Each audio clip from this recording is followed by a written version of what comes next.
भर में जनपद बिजनौर पुलिस ने बहुत अच्छा काम किया है। कुछ कमियां रही हैं और कुछ अच्छे काम भी हुए हैं। एक तो आप सभी बधाई के पात्र हैं कि आप में से किसी के थाने में कोई तमाशा नहीं हो पाया है, और ये आप बहुत बड़ी बधाई के पात्र हैं।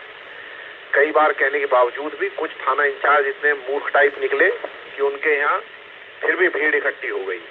फिर वो दिखा रहे हैं कि जब हम अरेस्टिंग करेंगे, अब हम इनको वहां भेजेंगे, अब इनको वहां रखेंगे। पहले ही बताया गया था ये तरह का तमाशा नहीं होना चाहिए किसी के यहाँ भी। कोई भी मजाक नहीं झेला जाएगा किसी का भी। बहुत ही ज्यादा सख्ती के साथ डील करिए। एक बात पहले ही समझा दी गई थी, कोई गलत काम नहीं हुआ है। पार्लियामेंट द्वारा एक एक्ट पास करी गई है, उससे बिजनौर का किसी व्यक्ति का कोई अहित नहीं हो रहा है। कहीं किसी के पास कोई कारण नहीं है कि उसकी अपने किसी अफवाह के आधार पे अराजकता का माहौल पैदा करे। और अगर ऐसा कोई कर रहा है तो बिल्कुल गैर कानूनी काम कर रहा है। और गैर कानूनी काम कोई भी कर रहा है, कितने भी लोग कर रहे हैं, सब अगेंस्ट लॉ खड़े हैं और उनके सबके खिलाफ सख्त से सख्त कार्रवाई होनी चाहिए। बड़े स्पष्ट निर्देश सीएम महोदय की मीटिंग में शासन से प्राप्त हुए हैं। बड़ा स्पष्ट कहना है कि अगर लोगों ने आपके ऊपर पत्थर चलाए हैं, डंडे चलाए हैं, लोग आपके मारपीट कर रहे हैं, तो क्या जनपद की पुलिस, उत्तर प्रदेश की पुलिस इतनी कायर है कि किसी को मार नहीं पा रही है? हाथ पैर क्यों नहीं तोड़े गए ऐसे अपराधियों के जो साले मार रहे हैं, पुलिस को मार रहे हैं, पुलिस पे पत्थर डाल रहे हैं? ऐसा क्यों हो रहा है कि उपद्रवी तमाशा कर रहे हैं और पुलिस जो है अपने हाथ जोड़ रही है और उनसे पैर पकड़ रही है कि ठीक है भैया ये मत करना, वो मत करना?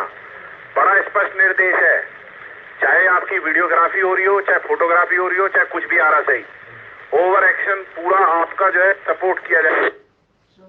अगर आपने उपद्रवियों पे सख्त कार्रवाई करी है, पूरी प्रोटेक्शन आपको दी जाएगी। कितनी भी कार्रवाई करिए, सबक सिखाइए, आदमी को ठीक करिए। उसकी बुद्धि ठीक हो जानी चाहिए, उसे देखने वालों की बुद्धि ठीक होनी चाहिए, उसको सुनने वाले की बुद्धि ठीक होनी चाहिए। सबको स्पष्ट पता होना चाहिए कि कोई भी कानून को हाथ में नहीं ले सकता, कोई भी पुलिस से लड़ाई नहीं कर सकता, कोई भी साला पब्लिक प्रॉपर्टी को डैमेज नहीं कर सकता है। अगर किसी के भी दिमाग में इस तरह का फितूर है तो उसको क्लियर करिए, सख्त से सख्त कार्रवाई करिए, एनएसए की कार्रवाई करिए, चौराहे पे लाठी डंडा पीटिए, हाथ पैर तोड़ दीजिए सालों के जो बदमाशी कर रहे हैं सड़कों पे। किसी की हिम्मत नहीं होनी चाहिए आपसे लड़ रहे हैं। अगर किसी थाने में एक पत्थर पुलिस पे चलाया गया और पुलिस वालों ने उसके हाथ पैर नहीं तोड़े तो सीधा सीधा थाना इंचार्ज और सीओ साहब सस्पेंड हो जाएंगे सीधे। मैं बता रहा हूं इस बात पे।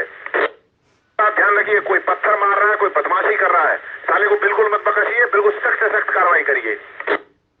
कोई भी पब्लिक प्रॉपर्टी डैमेज नहीं होनी चाहिए।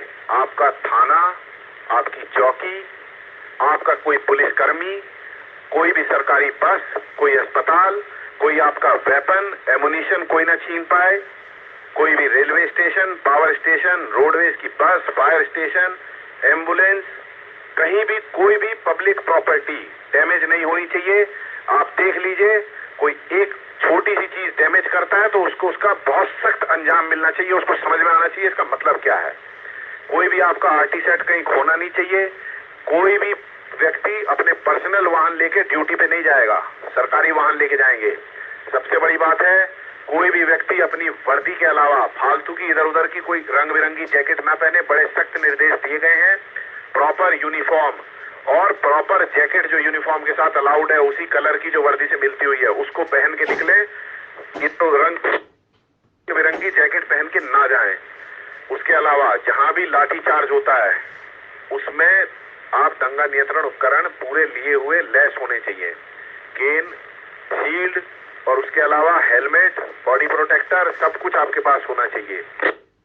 कहीं कोई दंगा होता है या नहीं होता है, 11 बजे से लेकर और 4 बजे तक प्रत्येक व्यक्ति अपने ड्यूटी पॉइंट पे बॉडी प्रोटेक्टर, हेलमेट, डंडा और ये सब पहन के खड़ा होगा।